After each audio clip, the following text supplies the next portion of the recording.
went ahead and built the framework for the bottom cabinet and the countertops. And all we did was use the existing holes that Ford had here, and we added plus nuts to it, and we attached 1/4-20 bolts to it.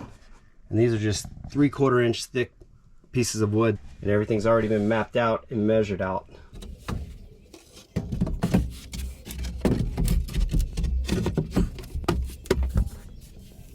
These were really easy to install. Take this particle board, we cut a strip of it, and I'll show you the back side of it, and we just ran it all the way across for the heights that we were looking for.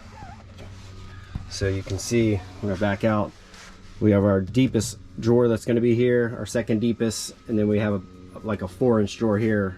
Screw the slider right to this little piece of wood, and now we just got to build a box for it.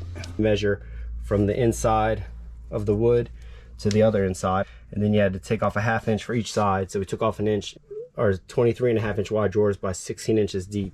And this is real simple. All this was 1/2 inch plywood with some liquid nails, and we put a couple screws in the side that we did some pilot holes. So then on the bottom, we went ahead and screwed the rollers. This is the deepest one. So you just come over here, put your wheels in there on both sides, and then the drawer slides right in.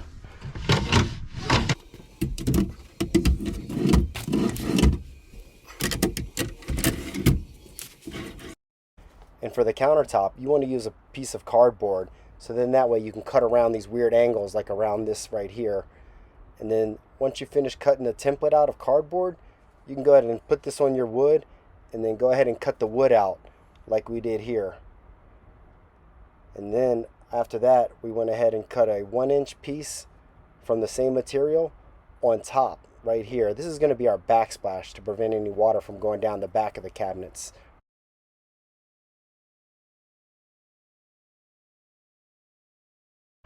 And then you can see we went ahead and cut the sink out right here. And now what we're going to do is use a staple gun to attach all these pieces and make this one unit before we apply the epoxy.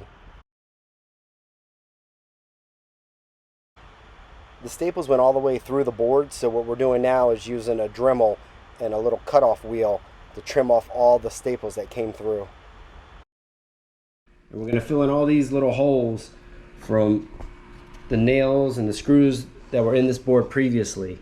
And we're also going to use it to fill in the crack in between the two boards that we joined together. So we're going to make this look like one piece with Bondo. You don't want to use a lot. This stuff dries really fast. Just use a little bit to start. And then you got to add a little hardener to it.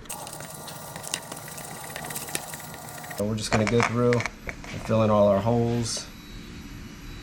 And we're going to sand this afterwards, so we don't worry too much about how sloppy it looks now. We're literally just trying to fill in all the gaps.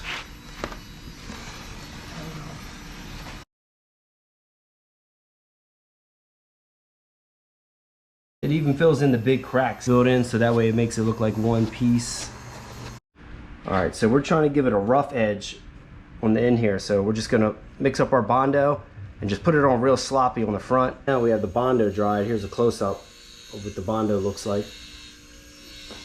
What we're going to do now is we're going to take a sander and sand down some of these sharp points, get that a little bit smoother, but it should give us our nice chiseled marble look when we're finished.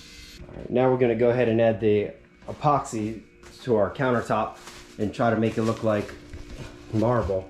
What we're using is the Stone Coat product. We have the resin, and then we have the hardener. We're going to use a gloss gray, matte black, a gloss white, black glitter, silver glitter, and then we have diamond dust, and then we have gold as well.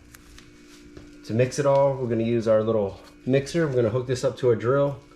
We're going to mix it in our bucket, and then we're going to use a torch to help smooth it out and then get rid of the bubbles.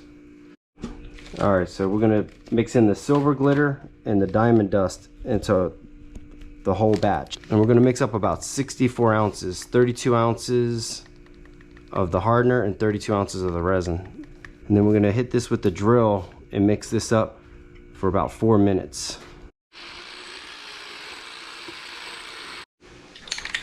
So now we have it mixed up for 4 minutes. We're gonna go ahead and add a little bit of gray paint to our epoxy, and we'll get this mixed up. We're gonna do that with white.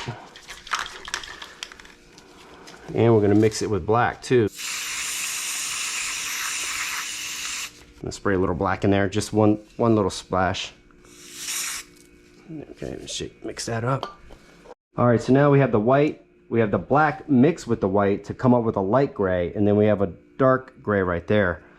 We're just gonna randomly pour them actually back into the bucket. So I'm gonna pour this one into the bucket, then I'm gonna add a little spray paint, and then we'll dump the next bucket in, the next one in. We'll just dump it in randomly, and then we'll add a little more gray. We'll add a little more white in there. Then we're gonna go ahead and dump the last one in, and then we're not gonna mix it up. We're actually gonna leave it like this, so when we pour it, it's actually gonna have a lot of different streaks and colors going through it. So get a little white in there, get a little gray, a little more white, and then we're just gonna take our stick and we're just randomly gonna make little patterns in it like that. And now we're gonna do like a dirty pour. So what we're gonna do now is we're just gonna take this bucket and we're literally just gonna pour it onto our piece.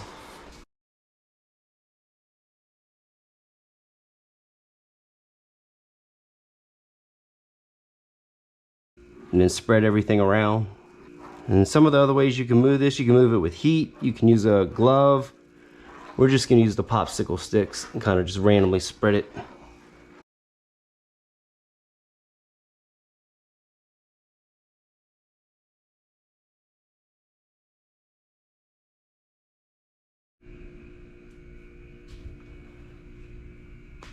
So now here's a little look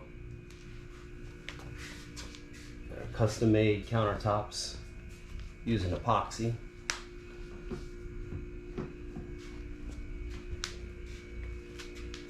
Alright, so now we got the countertop in. We added the brackets to hold the countertops down. Now we're going to go ahead and drill out the hole for the faucet for the sink.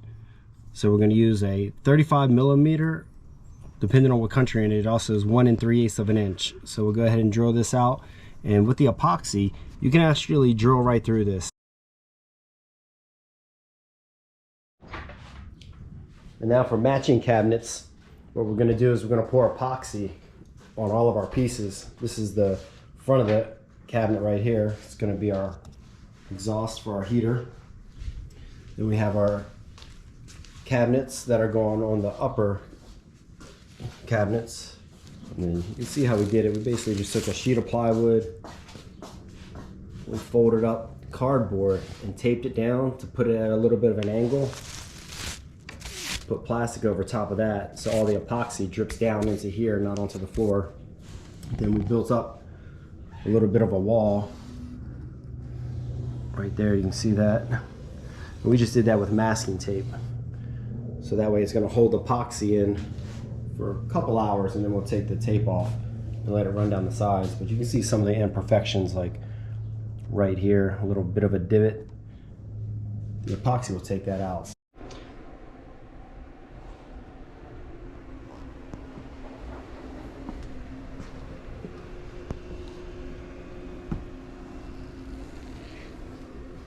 And then we installed the sink. We have a little bamboo cutting board that fit over top of it perfectly.